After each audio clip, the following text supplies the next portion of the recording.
How to fix half-sword fatal error. I'm going to tell you how to fix half-sword fatal error.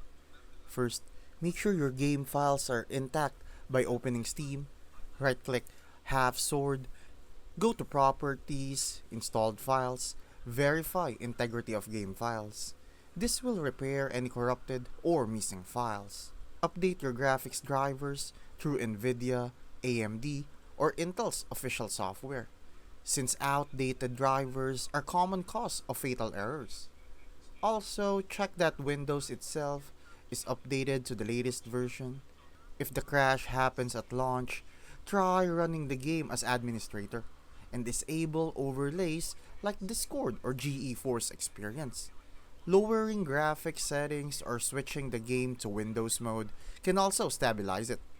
Finally, if the error persists, reinstall the game completely or check the developer's official Discord or Steam community for hotfix patches, since fatal errors are sometimes tied to specific builds. Do these steps and you should be able to fix the half sword fatal error.